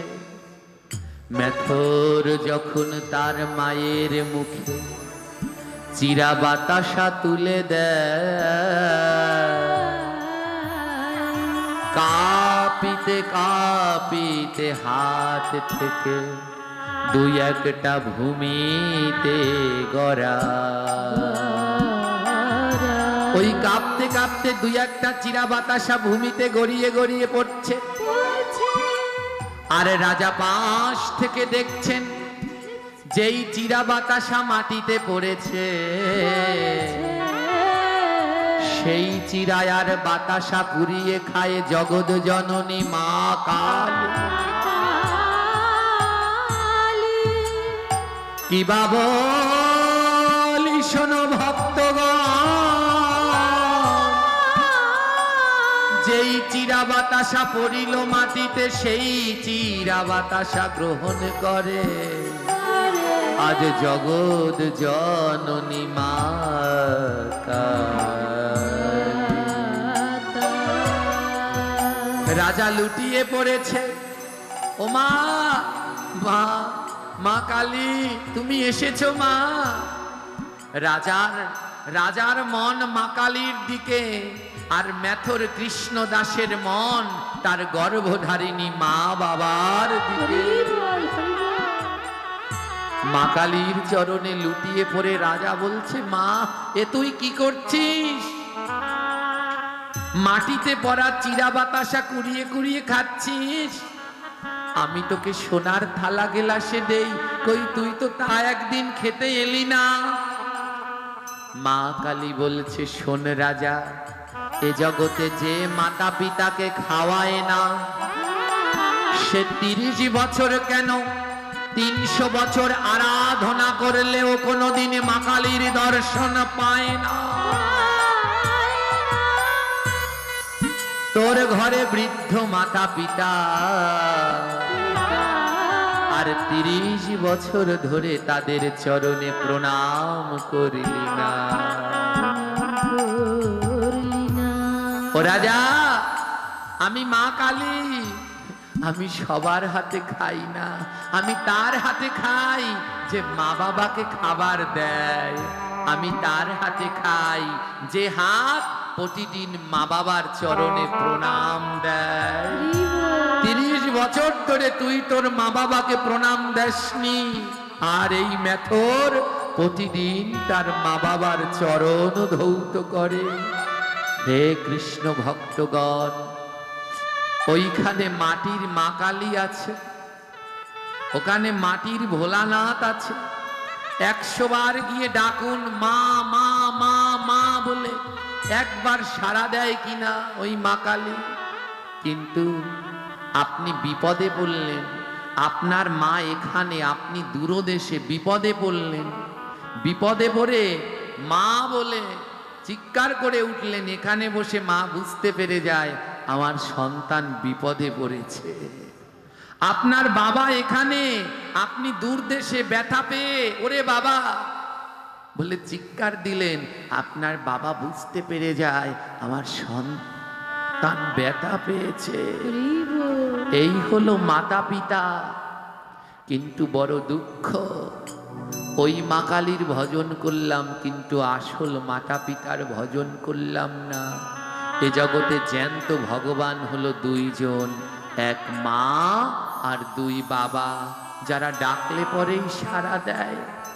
ওই মা কালীকে মামা বলে ডাকলে সাড়া দেয় না, ওই ভোলানাথকে বাবা বাবা বলে ডাকলে সাড়া দেয় না, কিন্তু গর্ভধারিণী মা বাবাকে মা বাবা বলে ডাকলে তারা সাড়া দেয়। আজও পরীক্ষা করুন, যাদের মা বাবা এখানে নেই, যান বাইরে গিয়ে আকাশের দিকে তাকিয়ে জোরে মা বলে ডাক দিন, একটা আকাশের তারা হলেও নড়ে উঠবে। মা বাবা আকাশের তারা হলেও সন্তান ডাক দিলে সাড়া দেয়, কিন্তু সেই মা বাবার ভজন আমরা করতে পেলাম না। তাই মহাজন বললেন, গয়া যাওয়ার কাশী যাও, যাও রে বৃন্দাবন, আগে ভজ ক্রিয়া মাতা পিতার চরণ। গয়া যাওয়ার কাশী রাধে রাধে, যাও রে বৃন্দাবন, আগে গিয়া ভজ মা বাবার চরণ। আর গয়া কাশী গেলে পরে যেই পুণ্য গয়া কাশী গেলে পরে যে পুণ্য হয়, আর মা বাবার চরণ ধুলিতে তা পাওয়া যায়। আর মা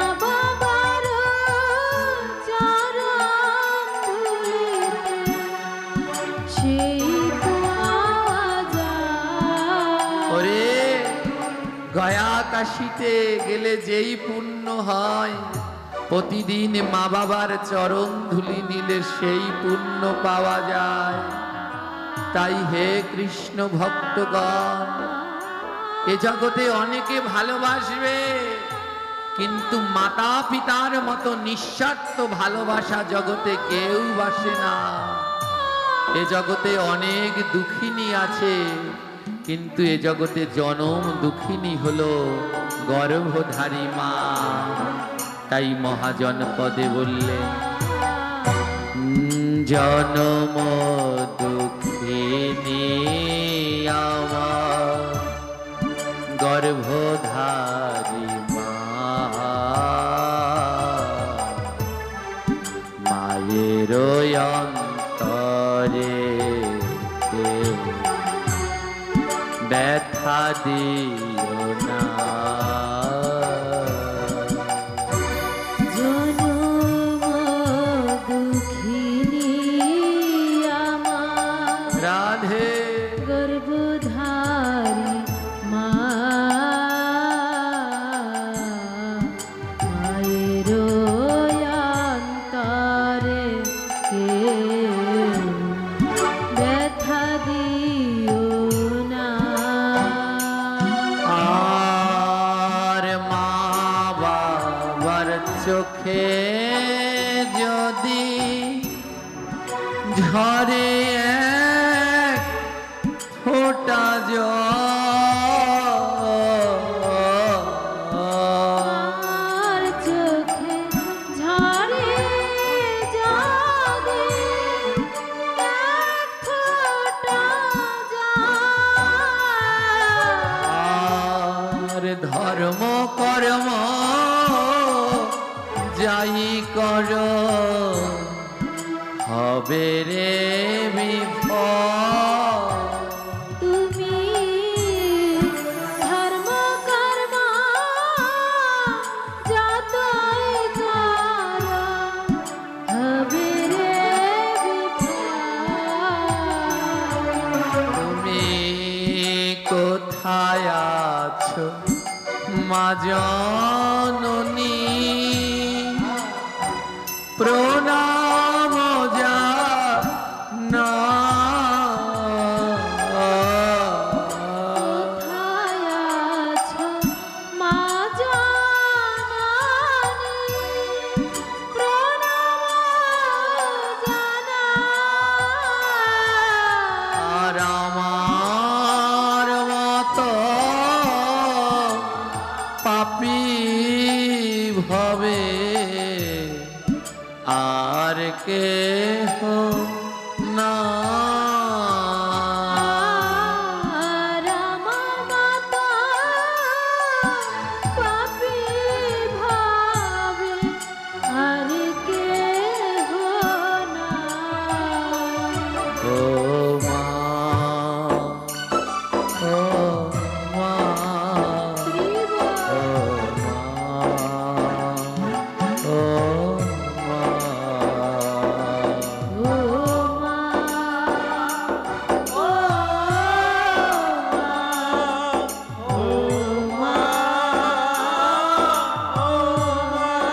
মা,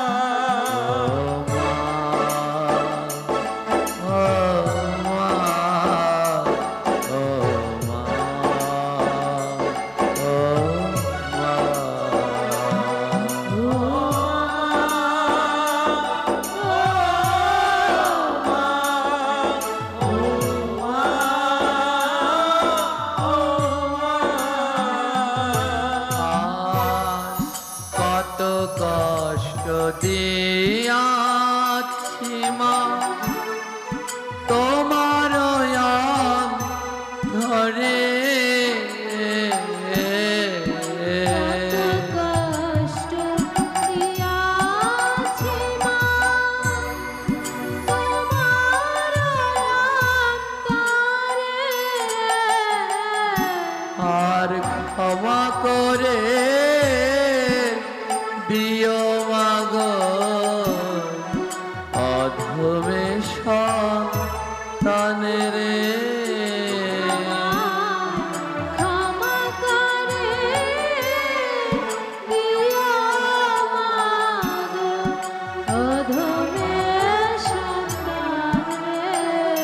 হে কৃষ্ণ ভক্তগণ, কত কষ্ট দিয়েছি আমরা মা বাবার অন্তরে, কত খারাপ আচরণ করেছি মা বাবার সাথে। কিন্তু মাতা পিতা এমন হয়, সন্তান শত খারাপ আচরণ করলেও মা বাবা কোনোদিন সন্তানকে অভিশাপ দেয় না। এ জগতে যেই বাড়িতে ভাড়া থাকবেন, মাস হয়ে গেলে বাড়িওয়ালার ভাড়া দিতে হয়। এই জগতে একজন নিঃস্বার্থ ভাড়াওয়ালা আছে, যার ভাড়া দেয়া লাগে না, সে হলো মা। 10 মাস 10 দিন গর্ভে রইলাম, কিন্তু বিনিময়ে আমাদের কাছে কিচ্ছু চাইবে না।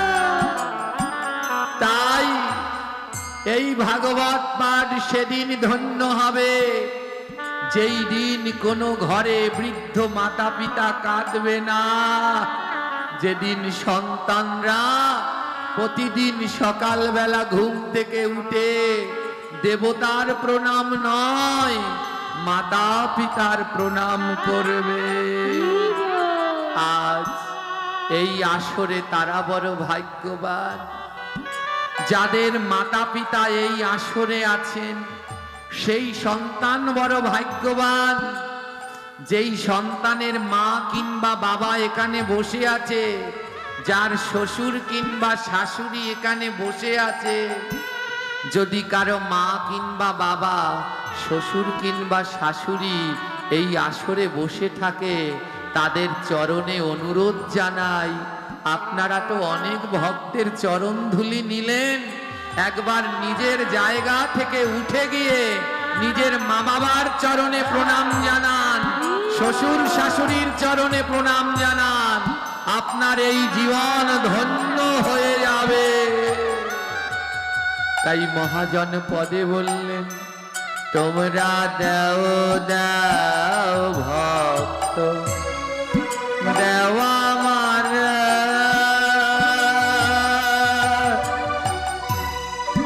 চরণের ধুলি। ভক্ত দেওয়া আমারে, রাধে রাধে চরণের ধুলি।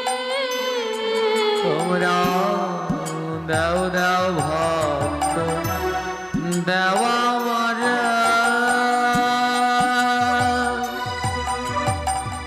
চরণের ধুলি।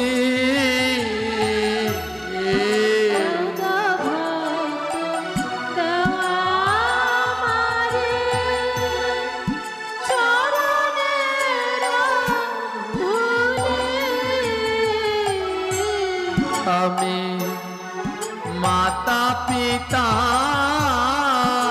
সেবা যেন করে যেতে পারি। আমি মাতা পিতার সেবা যেন করে যেতে পারি। আমি মাতা পিতার সেবা যেন করে যেতে পারি।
ভালো তোকে বাসে না মারে।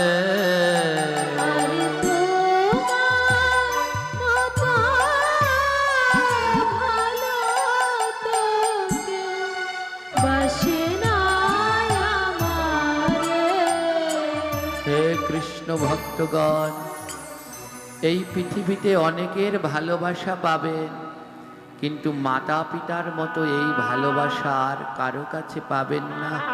এ নিঃস্বার্থ ভালোবাসা, এই ভালোবাসার মধ্যে কোনো স্বার্থ নেই। রাজা বিক্রমাদিত্য বুঝতে পারলেন গর্ভধারিণী মা বাবার পুজো না করলে কোনোদিন মা কালীকে পাওয়া যায় না। রাজা বিক্রমাদিত্য ছুটতে ছুটতে 30 বছর পরে মায়ের কাছে গেলেন, আর গিয়ে দেখে ওই বৃদ্ধ মা বাবা বিক্রম বিক্রম বলে কাঁদছে। রাজা বিক্রমাদিত্য বুঝতে পারলেন মা বাবার পুজো করলে পরে মা কালীকে অনায়াসে পাওয়া যায়। সেই দিন থেকে রাজা বিক্রমাদিত্য আর মা কালীর পুজো করলেন না, নিজের গর্ভধারিণী মাতা পিতার পুজো করলেন। তাই আজ এই ভাগবতী আসরে আপনাদের বলে দিতে চাই, কৃষ্ণ ভক্তি আরো বাড়বে, প্রচার আরো বাড়বে যদি সন্তানদের মাতা পিতার প্রতি শ্রদ্ধা থাকে। তাই এখনো যাদের মাতা পিতা ধরাধামে রয়েছে, দুটি রত্ন মা আর বাবা, তাই সময় থাকতে যত্ন নিন। যার চলে গেছে, যার মা বাবা নেই, সে জানে কি ধন হারিয়ে গেছে। তাই সময় থাকতে থাকতে এই রত্ন দুটির যত্ন আপনারা নিন। জয় নিতাই। আজ আমরা মায়ের মন্দিরে আছি, তাই মায়ের নাম করতে করতেই আজ হরিকথার বিশ্রাম, আদ্যকার এই ভাগবত পাঠের আয়োজন। এই কেউ উঠবেন না জায়গা থেকে। আদ্যকার এই ভাগবত পাঠের আয়োজন করা হয়েছে অত্র এলাকায় সকল প্রয়াত মাতা পিতার আত্মার শান্তি কামনায়, যারা এই শ্মশান ঘাটে চিরনিদ্রায় শায়িত রয়েছেন, সকলের শান্তি কামনায় আদ্যকার এই ভাগবত পাঠ হরিকথার আয়োজন। তাই আমরা সবাই মিলে তাদের উদ্দেশ্যে মঙ্গল প্রদীপ প্রজ্বলন করে গোবিন্দের কাছে প্রার্থনা করব। তাই সবার কাছে পৌঁছে দেয়া হচ্ছে দীপ, আপনারা একজন আরেকজনের হাতে পৌঁছে দিন এবং সবাই মিলে একসাথে প্রদীপগুলো প্রজ্বলন করে ভগবানের উদ্দেশ্যে আরতি দেখাবেন। যে যার মা বাবার উদ্দেশ্যে দীপ দান করবেন এবং গোবিন্দের কাছে বলবেন, যারা চলে গেছেন এই ধরাধাম থেকে প্রভু, তাদের সেই ধামে তুমি আলো প্রদান করো। তাই সবাই মিলে একসাথে, যেখানে মায়ের নাম সেখানে আনন্দ ধাম, আনন্দ শুধু আনন্দ। যেখানে মায়ের সেখানে আনন্দ ধাম, আনন্দ।